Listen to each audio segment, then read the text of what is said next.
네, 지난 금요일이죠. 정부는 8.15 광복절 특별 사면을 단행했습니다. 이재용 삼성전자 부회장, 신동빈 롯데그룹 회장 등 주요 경제인들이 사면 대상에 이름을 올렸는데요. 먼저 관련 영상 보고 오겠습니다. 주요 경제인으로서 이재용 삼성전자 부회장을 특별 복권, 신동빈 롯데그룹 회장을 특별 사면 및 복권, 장세주 동국제강 회장을 특별 복권, 강덕수 전 STX그룹 회장을 특별 사면 및 복권합니다. 정부 출범 후 첫 사면인데요.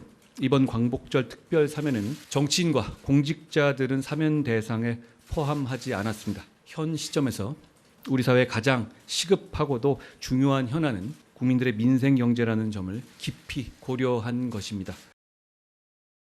네, 이현정 의원님. 물론 이 사면이라는 거는 윤석열 대통령이 한 거긴 한데, 근데 이번에 경제인들 굉장히 눈에 띄었잖아요. 이게 다 한동훈 법무부 장관하고 굉장히 인연이 있다고 하더라고요. 그렇죠. 한동훈 법무장관이 사실 특수통으로서 네. 뭐 중앙 이제 뭐 옛날 반부패 부장도 했고요. 네. 또 서울중앙지검 특수 3차장도 했고. 예. 그러다 보니까 다들 이 한 법무장관의 손을 거쳐간 분들입니다. 예, 예. 이재용 부회장 같은 경우도 뭐 그렇지만 신동빈 부회장 뭐 2017년도에 결국 그때 박근혜 최순실 국정농단 사건 때 그때 또 했었고 네. 장세주 동국제 회장도 2015년도에 본인이 직접 구속 기소한 부분이에요. 네. 이제 그렇다 보니 참 아이러니하죠. 자기가 구속 기소했는데 이제 이번에 사면을 한 상황인데 네. 저는 아마 이번에 그 한동훈 장관이 원래는 제가 알기로는 사면의 폭을 좀 크게 하는 것으로 아마 윤 대통령이 생각을 했던 것 같은데 예. 한동훈 장관이 굉장히 끝까지 많이 버틴 걸로 알려지고 있습니다. 예. 예전에 김대중 대통령 시절에 당시에 김대중 대통령이 김현철 씨를 그러니까 김영삼 전 아들을 사면하자고 몇 차례 사면했었는데 당시에 박산천 법무장관이 계세요. 아, 예. 이분이 굉장히 끝까지 반대를 해서 결국 못했거든요. 아, 그렇군요. 그러니까 그 비슷한 상황으로 아마 한동훈 장관 같은 경우도 결국은 이 지금 사면에 대해서 본인이 아마 법조인 출신이니까 또 본인이 직접 하다 보니까 예. 정치인에 대해서는 도저히 할 수가 없다. 네네. 그래서 결국은 아마 이렇게 정치인 사면은 무산된 것 같습니다. 예, 그렇군요. 지금 정치인 사면 말씀하신 것처럼 이번에 뭐 이명박 전 대통령, 김경수 전 경남지사 모두 빠졌습니다. 이제 경제인 중심 그리고 민생 경제를 컨셉으로 했다고 하는데 김홍국 소장님, 이 한동훈 장관 사실 많은 뉴스를 만들고 있고 굉장히 존재감을 드러내다 보니까 정치권에서도 꽤 견제하는 목소리 나오는 것 같더라고요. 그렇죠. 여당, 야당 할 것 없이 다 나오고 있는 거죠. 예, 예. 일단 이번 사면 발표 주체도 사실은 대통령 고유 권한이기 때문에 네. 대통령실에서 주도하는 흐름이 됐어야 됐는데 네. 한동훈 법무장관이 사실상 결정을 했다라고까지 얘기가 나오지 않습니까? 예, 예. 굉장히 중요한 그런 정치적 입지를 보여주는 장면이라고 보고요. 네. 여기는 역시 정무적 판단이 있었다고 봅니다. 네. 최근에 지지율 하락이라든가 또 여러 가지 국정 운영에 있어서 어려움에 대해서 대처해야 되는데 이런 정치인들의 사면까지 이루어졌을 경우에는 역시 국민적인 비판의 목소리가 높아질 가능성이 있고요. 예. 그리고 윤석열 정부의 성공을 위해서는 아무래도 향후 기업들에서 투자가 많아져야 되고 특히 그동안 여러 가지 법적 처벌받았던 이런 경제인들, 기업인에 대해서 사면도 필요하고 향후 그런 경제적 관계를 맺는 그런 측면도 있고요. 네. 또 한동훈 장관의 입지도 넓어지는 그런 효과도 있기 때문에 이번 사면은 한동훈 장관에게는 굉장히 중요한 그런 역할을 하는 계기였는데 대신에 너무 주목을 많이 받고 앞으로 또 집중 포화도 받을 수 있는 그런 계기도 됐다고 봅니다. 그렇군요. 네, 말씀하신 것처럼 이 한동훈 장관의 입지 점점 더 커지고 있는데 이 한동훈 장관이 검수완박 법안을 무력화하는 시행령 개정안을 입법 예고하면서 또 역시나 지금 논란이 되고 있기도 합니다. 그 야권의 반발 한번 들어보죠. 한 달 전부터 김경수 도지사의 사면 복권을 위해서 더불어민주당 지도부가 백방으로 움직였습니다. 대통령실의 반응도 나쁘지 않았고 불과 일주일 전만 해도 잘 될 거다. 이런 이야기도 여권 관계자를 통해서 확인했었습니다. 그러나 불과 2, 3일 전부터 갑자기 분위기가 바뀌었습니다. 한동훈 법무장관 때문에 어려울 것 같다는 이야기였습니다. 법무장관 한 사람 때문에 유력하게 검토되던 김경수 지사의 사면이 무산되었다는 소식을 듣고 대한민국 참 큰일 났구나. 법무장관이 세구나. 시행령 풍파를 일으킨 한동훈 장관의 연이은 무도한 헌정 질서 유린 행위는 반드시 윤석열 정부와 본인의 앞날에 자승자박이 될 것입니다.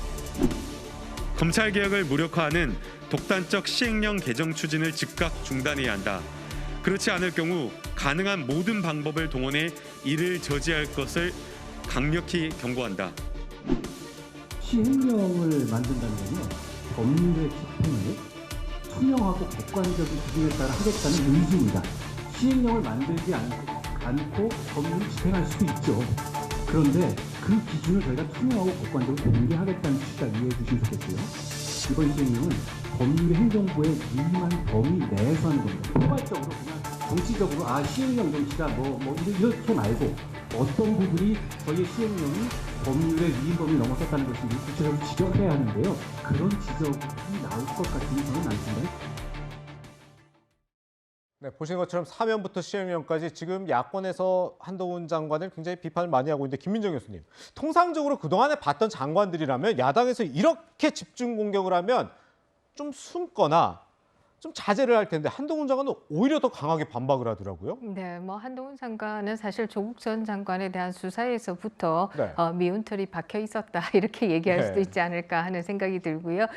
사실 장관으로 임명되고 나서 야권뿐만 아니라 중립적인 중도적인 유권자들도 일부 걱정들은 있었습니다. 네. 좀 너무 빠른 거 아니야? 이런 걱정들은 있었는데요. 결과적으로 본다라고 하면 지금은 스타 장관으로 발돋움하지 않았습니까? 네. 그렇게 본다라고 하면 이것은 본인의 실력에 의해서 간 것이다 이렇게 얘기할 수 있을 것이고요.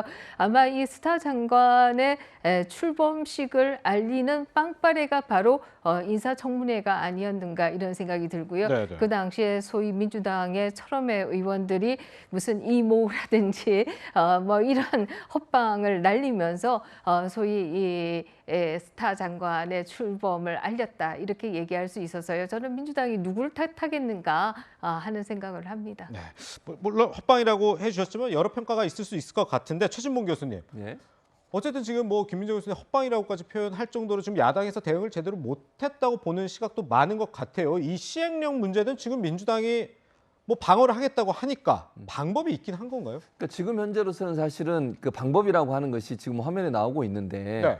국회가 이제 정부에게 시정을 요구할 수 있는 권한은 있어요. 이게 현행 국회법을 활용하는 거죠. 그러니까 상임위에 보고하게 하고 예. 시정을 요구할 수 있고 두 번째 검수안박법 재개정은 제가 볼 때는 추진하기 좀 어렵지 않겠나는 생각이 듭니다. 그리고 다시 또 바꾼다는 그것도 좀 말이 안 돼요. 그러니까 처음에 잘했어야죠. 사실은 중하고 등 저는 한동훈 장관이 그런 행동도 잘못됐다고 생각해요. 예를 들면 법률의 취지, 원래 법률 제정의 취지 자체를 완전히 무산시키는 거잖아요. 물론 법적으로 문제는 없을 수 있어요. 등으로 돼 있으니까 그걸 더 하겠다. 그걸 뭐라고 얘기할 수는 없는데 원래 법을 만들 때 취지가 있는데 그 취지를 너무 이렇게 무산시키는 그런 행동을 하는 것은 타당하지 않다고 보지만 현재로서 민주당이 할 수 있는 방안이 사실은 딱히 많지 않아요. 예를 들면 해임안 건의를 할 수 있는데 해임안 건의라고 하는 건의만 했지 통과되더라도 대통령이 안 받으면 아무 의미가 없는 거거든요. 구속력은 없잖아요. 그렇죠. 구속력이 없어요. 그래서 아마 제가 볼 때는 권한쟁의 심판이나 사법 조치를 할 가능성이 있다고 보여집니다. 그러나 이제 그게 법률적으로 문구만 본다면 사실은 이제 받아들일지 그것도 좀 의문이 있긴 한데 그래서 좀 애매한 상황이에요. 더불어민주당 입장에서 이 문제를 해결하는 방안들이 다만 여론전을 통해서 원래 법률의 취지와 다르게 한동훈 장관이 너무 그 시행령을 통해서 본인이 원하는 것들을 다 하려고 하는 행동에 대한 비판적 여론을 만들어낼 수 있겠지만 다른 이제 명시적으로 어떤 행동을 통해서 할 수 있는 부분이 좀 부족한 부분이 있는 거 그거는 좀 민주당 입장에서는 상당히 곤혹스러운 상황이라고 볼 수 있을 것 같습니다. 그렇군요.